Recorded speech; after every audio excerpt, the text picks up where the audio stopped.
MXRF11 é uma máquina, né? Todo mundo fala desse fundo imobiliário. Tem gente que nem sabe o que são fundos imobiliários, mas já ouviu falar ou já investe em MXRF, né? Então, realmente, ele hoje está com mais ou menos 800 mil investidores e vai ser, sem sombra de dúvidas, o primeiro fundo imobiliário a chegar à marca de 1 milhão de investidores, né? Tá muito perto disso acontecer. Quem sabe esse ano ele já não consiga isso, né? Então ele se popularizou muito por ser aquele fundo ali na casa dos R$ 10 o preço dele, né? Então ele foi o primeiro realmente a ser negociado ali. Então muita gente utilizou o MXRF como aquele fundo de caixa, né? Ah, sobrou aqui 20, R$ 30 na minha corretora, eu vou comprar o MXRF11. E, paralelo a isso, ele vem entregando bons resultados, querendo ou não, né? Você pode ter qualquer crítica, mas você não pode negar que o MXRF traz bons dividendos, tá? Então, é um fundo imobiliário que, se a gente voltar aí no histórico dele, ele pagava 7 centavos, subiu para 8, 9, 10, e hoje ele está aí na casa de 11 centavos, em alguns meses chega a 12 centavos de dividendos. Então, ele é crescente. 10 anos já em mercado, gestão bem experiente também, né? Ele tem uma carteira bem diversificada também ali, não só com CRIs, mas tem outros tipos de ativos também. Então, é um fundo imobiliário extremamente interessante. Eu, inclusive, sou cotista.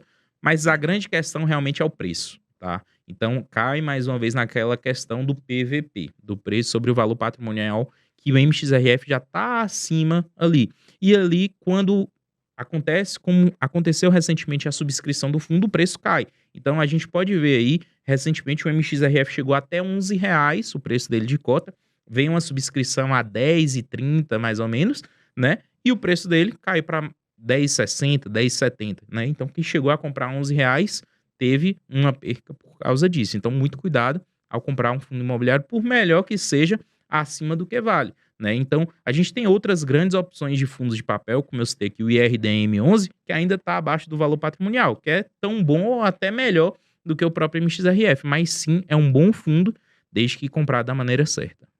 E a questão, né? A gente fala assim, o HGLG, acho que todo mundo gosta muito do HGLG.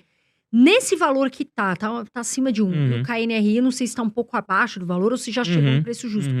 Vale a pena comprar agora? Aí as coisas já mudam um pouco de figura, né? Porque quando a gente fala de HGLG, de KNRI, já são fundos imobiliários de tijolo, né? Então a precificação tem que ser feita de maneira diferente, tá? Não dá pra gente levar na ponta do lápis o valor patrimonial, porque no mercado real imobiliário isso não acontece.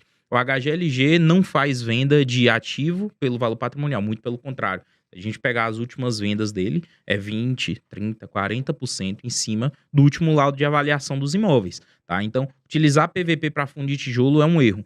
Então, por isso que eu citei aqui no começo do podcast uma fórmula que é muito básica, que é a fórmula de Gordon, né? Que você consegue ali levar alguns pontos da economia atual para a precificação de um fundo imobiliário, tá? Recentemente, eu atualizei a minha fórmula de Gordon para esse fundo imobiliário e eu cheguei a um preço teto de R$ 170.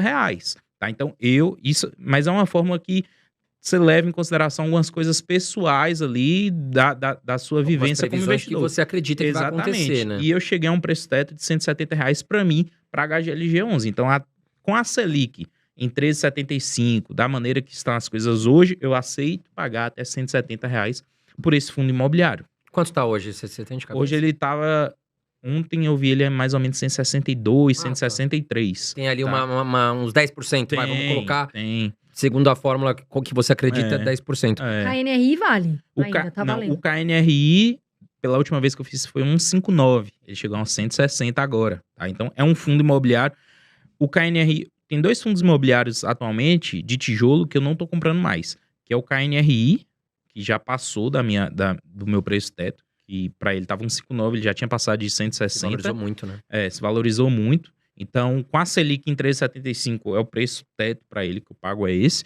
E o HGRU, tá? Também, que é um outro fundo imobiliário que tá se preparando para uma subscrição, mas chegou a um preço bem interessante já. Então, são 2 fundos que eu coloquei mais o pé no freio nesse mês de julho. Subiram muito, né, Gabriel? Tava olhando, o HGRU tava 1,05 também, mas o KNRI 11 também se valorizou 30%, se eu não me engano, em 12 meses. Exatamente. Essa alta recente valorizou bastante.